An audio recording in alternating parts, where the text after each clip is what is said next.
In this sales climate, AEs are having a harder time than ever hitting their goals. Using Outreach's pipeline generation report, we can hone in on the exact data points they need to hit their targets. I'm Angela Garinger, and this is the Strike Zone. I've got one of our best reps here, Amanda Lockwood. She's on my team, and she does a great job of both creating and closing pipeline. We're going to take a look at her numbers and walk through how we coach her to make sure she stays on track to continue to hit all of her goals. So please welcome Amanda. Let's do it. Okay. All right. So we're looking right now at our pipeline generation report. I have it filtered by my name. And then let's look at this last month here. And looking at the coaching calculator, I put in my overall pipeline quota. So 800K is what I am targeted for this quarter. My average SQL value, which I worked on last quarter to help increase. So that was really my goal last quarter, was trying to increase that average SQL value to be 34,400. And then my SQL conversion rate tends to flux between 65 to 75. So I figured putting in 70% here is a good, happy medium to be conservative. I love that. So your pipeline quota at 800K, you chose that because you need to make sure you have enough pipeline coverage. And so Exactly. and that of course is derived from your win rate. Mm-hmm. So how much pipeline coverage do you have based off of your close one revenue goals with that 800K?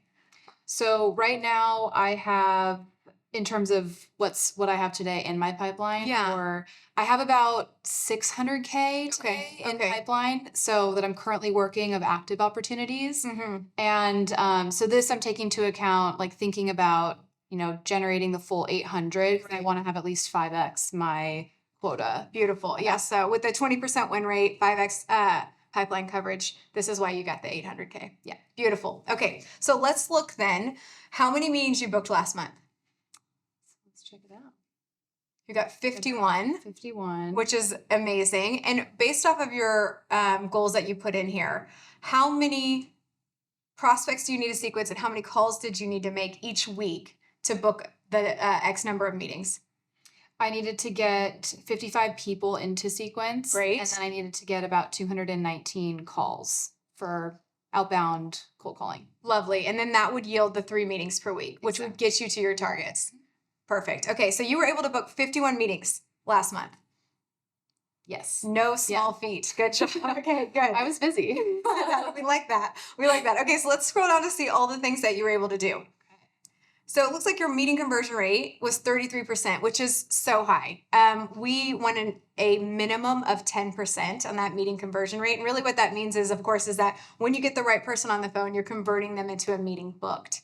And like I said, a minimum we want is 10%. So Amanda is a third of the time converting that into a meeting booked, which means every time she talks to 3 people, one of those is going to get to a meeting. And that's amazing. So really high meeting conversion rate, which is probably why you were able to book 51 meetings last month.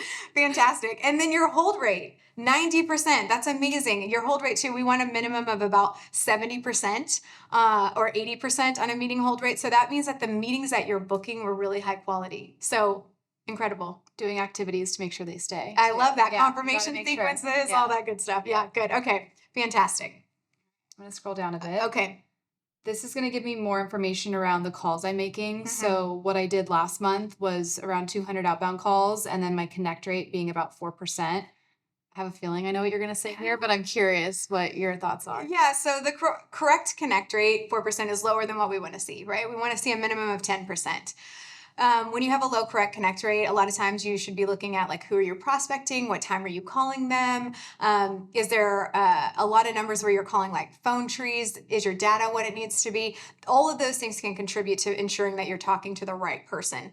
The insurance policy, though, is that if you get the right person on the phone and you're able to book a meeting, like Amanda's able to do with that 33% meeting conversion rate, she can afford to have a lower correct connect rate because that means when she gets them on the phone, she's still booking the meeting. So that's great. The only thing you'd probably want to do is that if you see that start to tick down from 33%, your meeting booked rate, your meeting conversion rate, you'll need to figure out what exactly is contributing to that low correct connect rate. Or even if you're able to solve that, you make even less calls and still hit your goals. Makes sense. Yeah. I noticed too, I am at the lower amount of calls than what the report told me I should be doing, which is around 219. So definitely, could increase that, but You could, based on. but your meeting conversion rate is so high. Mhm. So I think that is probably the first lever you would pull. If you Mhm. start to see your meetings getting booked at a lower velocity, like Mhm. there's less coming in, then you go, that's okay. The first thing I can do is make those extra 20 calls a week and I'll get back on track. Oftentimes though, people want to make more calls and they think that's the answer. In Amanda's case, it might be, but really that oftentimes isn't the answer. Most of the time it's increasing your correct connect rate or ensuring that once you get somebody connected, you can convert them to a meeting booked. You're doing a lot of those things really well already. So you can afford to, I think, be only at 200 rather than 219. So Cool. yeah. Thank you for the feedback. Yeah, of course. Okay, so takeaways then for coaching. Whatever you're doing to keep your getting your meetings to hold is working. Keep doing that. Amazing. I think the other thing I want to do is figure out exactly what you're saying when you're getting somebody on the phone so I can make sure all the reps are saying it because you're converting at such a high rate. And then the other thing we should check out is your correct connect rate.